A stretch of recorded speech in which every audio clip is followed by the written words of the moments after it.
وَإِذْ قَالَ رَبُّكَ لِلْمَلَائِكَةِ إِنِّي جَاعِلٌ فِي الْأَرْضِ خَلِيفَةً إِذْ قَالَ إِبْرَاهِيمُ رَبِّ أَرِنِي اِذ استعمال ہو یا کل استعمال ہو، حضور غوث پاک رضی اللہ تعالیٰ وہاں ایک لفظ لکھتے ہیں یا اکمل الرسولی، یا اکمل الرسولی، اکمل.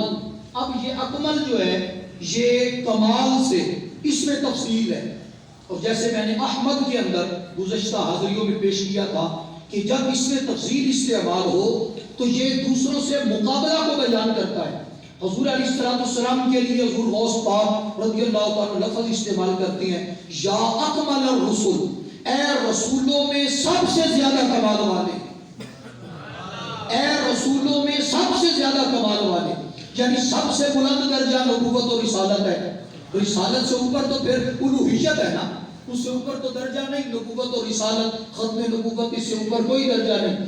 یہ سب سے اعلیٰ درجہ ہے روحانیت میں. اور اس درجے میں حضور غوث پاک کے اس چھوٹے سے لفظ کو سنیں، اس کے اندر کتنی گہرائی ہے اور اس کے اندر کتنی وسعت ہے کہ اگر آپ تنہائی میں بیٹھ کر اس کو سوچیں اور اس کی گہرائی میں اتریں تو آپ یقین فرمائیں گے آپ عظمت مصطفیٰ کے ایسے سمندر میں غرقہ ہوں گے کہ جس کا کوئی کنارہ ہی نہیں. حضور غوث پاک فرماتے ہیں یا اکمل الرسل، اے رسولوں میں سب سے کامل ترین، اے رسولوں میں سب سے کامل ترین، قل تم فرما دو. یعنی قل جب استعمال ہو تو یہاں درمیان میں وہ یہ لفظ لاتے ہیں. جیسے کہا جاتا ہے نا قل، اب ہر بندہ ترجمہ کرتا ہے، کوئی کہتا ہے کہ یا ایھا النبی قل، اے نبی تم فرما دو، کوئی کہے گا اے رسول تم فرما دو، کوئی کہے گا یا ایھا الحبیب قل، اے حبیب تم فرما دو. جی مختلف انداز ہے حضرات مفسرین کے. حضور غوث پاک رضی اللہ عنہ آپ کا اپنا نرالا انداز ہے. آپ فرماتے ہیں یا اکمل الرسل، اے رسولوں میں سب سے بڑے کمال والے، سب سے بڑے کمال والے، یا اکمل الرسل، رسولوں میں سب سے بڑے کمال والے. اب اس سب سے بڑے کمال والے کو سمجھنے کے لیے بھی اس کا ہونا لازمی ہے کہ جو بعد از نبوت اور رسالت، صحابیت و تابعیت، ان مراتب کے بعد جو سب سے بڑے کمال والی شخصیت ہوگی پھر وہی یہ دعویٰ کر سکتی ہیں یا اکمل الرسل. ایک ہے محض لفظ کہہ دینا اور ایک ہے لفظ کی حقیقت میں اترنا. لفظ کہنے کو کوئی بھی کہہ سکتا ہے لیکن اس کی حقیقت میں اترنا، اس کی تہ میں اترنا. حضور غوث پاک رضی اللہ تعالیٰ عنہ آپ نے اس کی تہ کے اندر اتر کر فرمایا یا اکمل الرسل، اے رسولوں میں سب سے کامل ترین، اے رسولوں میں سب سے زیادہ کمال والے، اے خاتم النبیین، اے خاتم المرسلین، اے اکمل الانبیاء، اکمل الرسل. حضور علیہ السلام کی یہ اوصاف عالیہ ہے کہ کائنات میں جتنے بھی کمالات ہیں، جتنے بھی معجزات ہیں، درجات ہیں، جتنے بھی چیزیں ہو سکتی ہیں اوصاف میں، خصائص میں، خصائل میں، شمائل کے اندر، وہ تمام کی تمام اللہ تبارک و تعالیٰ نے اپنے محبوب کی ذات پر مکمل فرما دی. معنی بنتا ہے یا اکمل الرسل، اے رسولوں میں سب سے بڑے کامل ترین.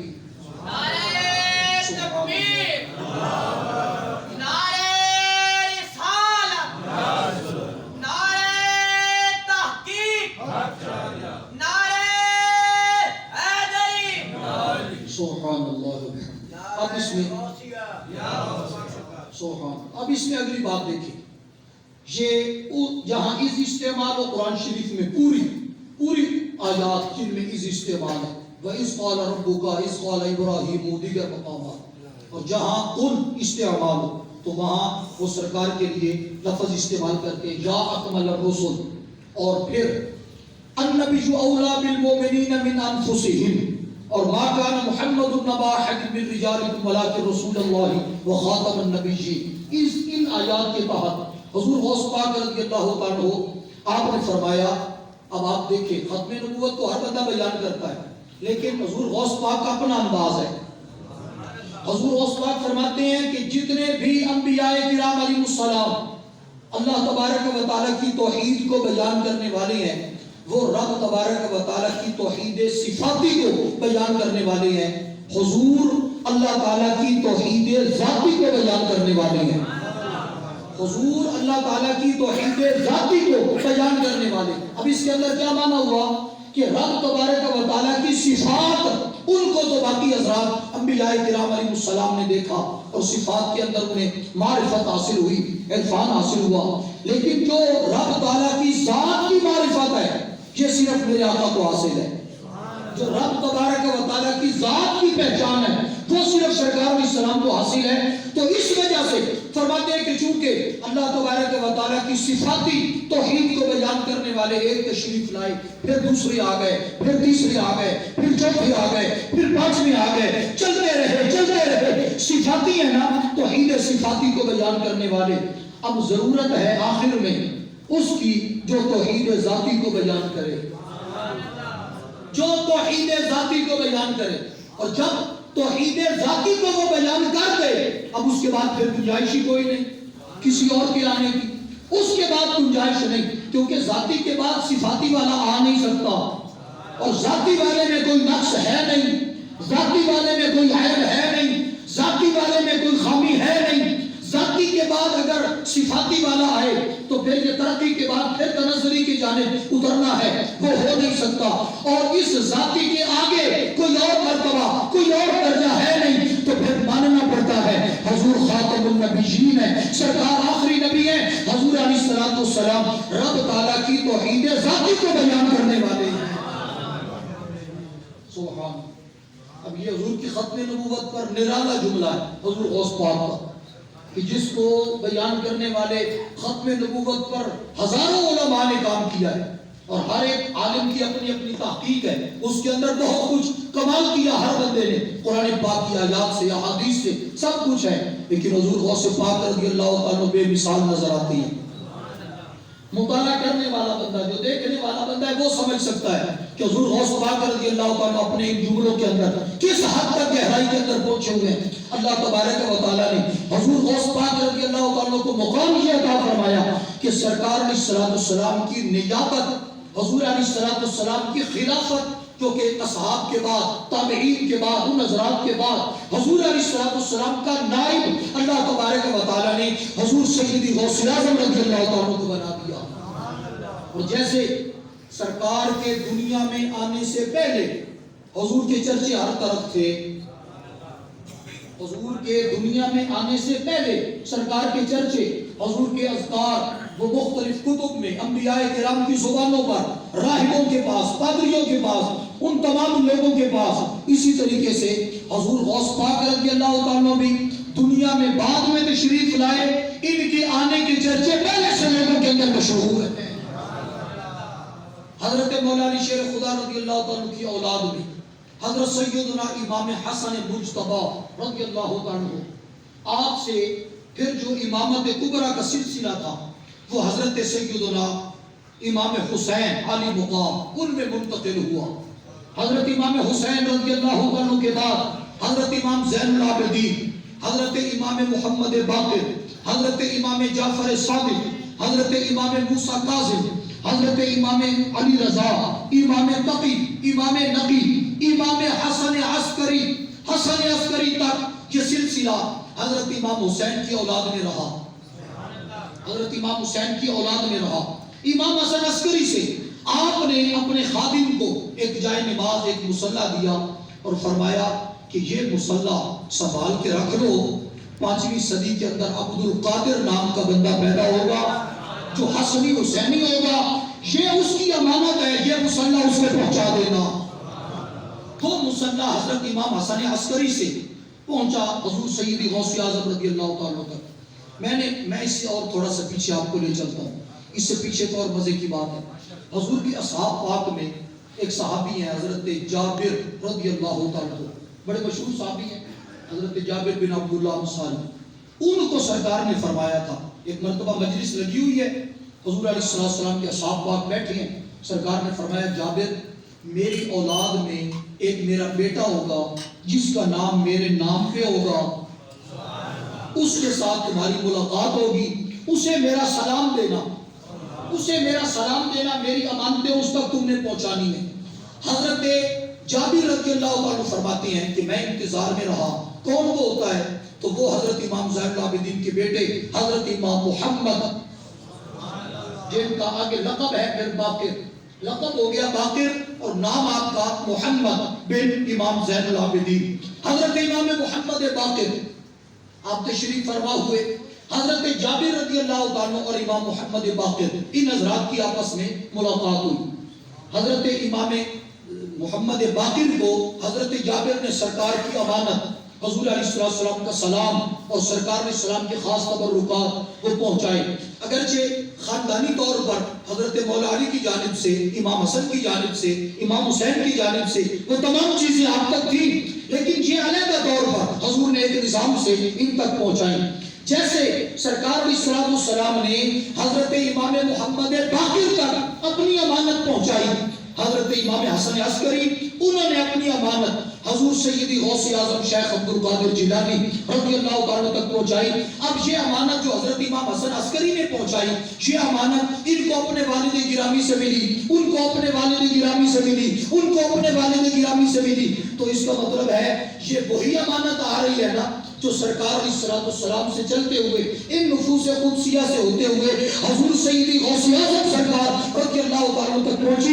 اسی لیے آپ فرماتے ہیں کل ولی علی قدم نبی فإنی علی قدم النبی بدر الکمال، ہر ولی کسی نہ کسی نبی کے نقش قدم پر ہوتا ہے، میں اپنے نانا جان حضور محمد رسول اللہ صلی اللہ علیہ وسلم کے نقش قدم پر ہوں، یعنی جو سرکار کے اوصاف عالیہ ہیں، مجھے ان کی اطاعت، ان کی اتباع، اس پر عمل کا اللہ تبارک و تعالی نے موقع عطا فرما رکھا ہے۔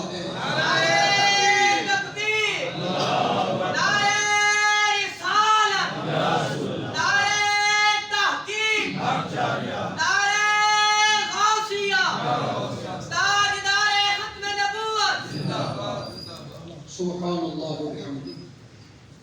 یہ حضور سیدی غوث اعظم رضی اللہ تعالیٰ۔ اب آپ دیکھیں اگر اس اعتبار سے کہ دنیا میں آنے سے قبل جیسے سرکار علیہ السلام کا چرچا، حضور کا شہرہ، حضور سیدی غوث اعظم رضی اللہ تعالیٰ آپ بھی دنیا میں بعد میں تشریف لائے، پہلے سے یہ تقریباً کم و بیش کو 150-200 سال پہلے حضرت امام حسن عسکری، اور آپ پہنچا رہے ہیں اپنی امانت حضور سیدی غوث اعظم رضی اللہ تعالیٰ تک۔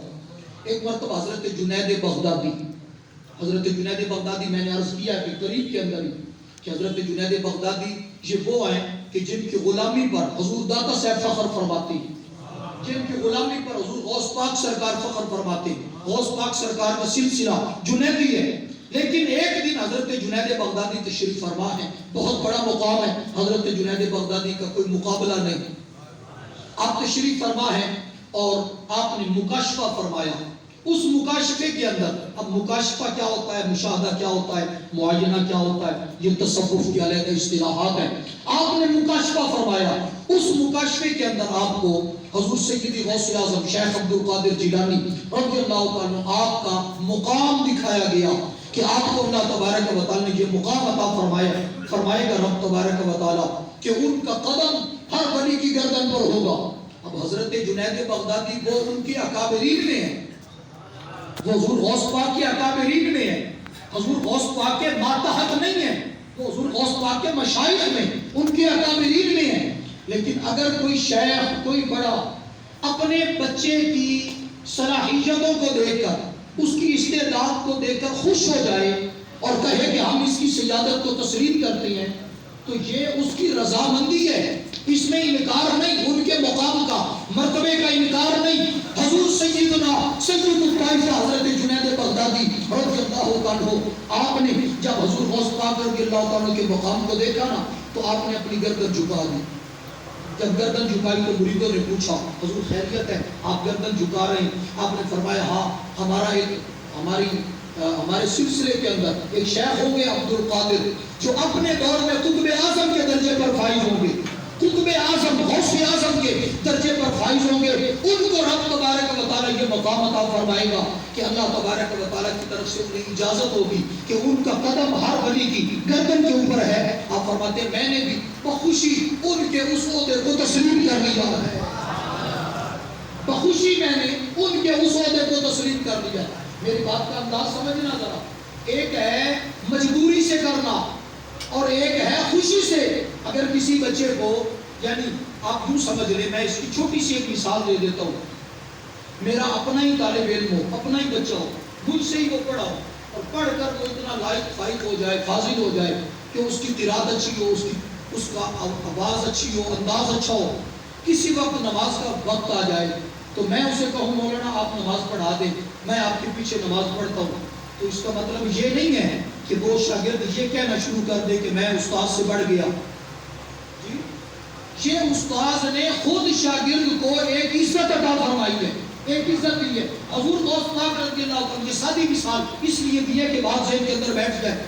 حضور شیخ الاسلام غریب نواز، حضور امیر شریعت خواجہ محمد حمید الدین صاحب رحمۃ اللہ تعالی علیہ کے ہی ایسے مقامات ہیں کہ آپ انہیں کرم فرماتے ہوئے بہت کچھ ارشاد فرمایا، لیکن ان کو ہم یہ نہیں کہہ سکتے کہ حضرت نے یہ فرما دیا.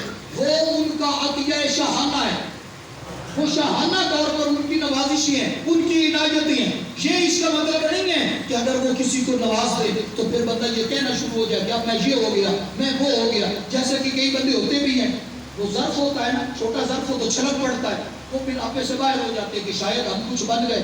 حالانکہ حقیقت کیا ہے کہ بزرگوں کے فیض کو بندہ اپنے لیے عطیہ سمجھے.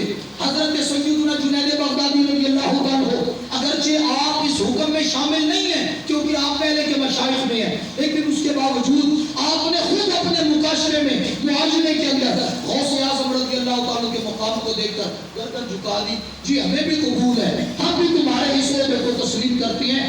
یہ مقام ہے حضور سیدی غوث اعظم رضی اللہ تعالیٰ کا جو اللہ تبارک و تعالیٰ نے عطا فرمایا. پیدا بعد میں ہوئے اور ان کے چرچے، ان کے تذکرے وہ پہلے سے اولیاء کرام کے اندر شائع ہیں اور مشہور ہیں. بے شمار ایسی چیزیں ہیں کہ اولیاء کرام میں جنہوں نے حضور غوث پاک رضی اللہ تعالیٰ کے دنیا میں آنے سے قبل ہی بشارتیں دے رکھی ہیں. ایسے بچے پیدا ہوں گے آل رسول کے اندر. حضور علیہ السلام کی اولاد میں سچ کہا ہے کسی کہنے والے نے، غوث اعظم درمیان اولیاء چو محمد درمیان انبیاء، کہ ولیوں میں غوث پاک رضی اللہ تعالیٰ کا مقام ایسی ہے کہ جیسے اللہ تعالیٰ نے نبیوں میں حضور آقا و مولا صلی اللہ علیہ وسلم کو درجہ، مقام اور مرتبہ عطا فرمایا. ولایت کے اندر حضور غوث پاک کے سر پر رب تبارک و تعالیٰ نے ولایت کبریٰ، غوثیت کبریٰ، قطبیت کبریٰ، اس کا تاج اللہ تبارک و تعالیٰ نے سجا دیا. اور امام مہدی کے آنے تک فیض کا سارا سلسلہ حضور غوث پاک کے سپرد ہے. جو بھی بنی ہو، خواہ کسی بھی سلسلے کا، نقشبندی، چشتی، سوروردی، قادری، کسی بھی سلسلے کا ہو، ولایت کبریٰ کا جو فیض ہے کہ حضور غوث پاک کے سپرد ہے. اللہ تبارک و تعالیٰ کی بارگاہ میں دعا ہے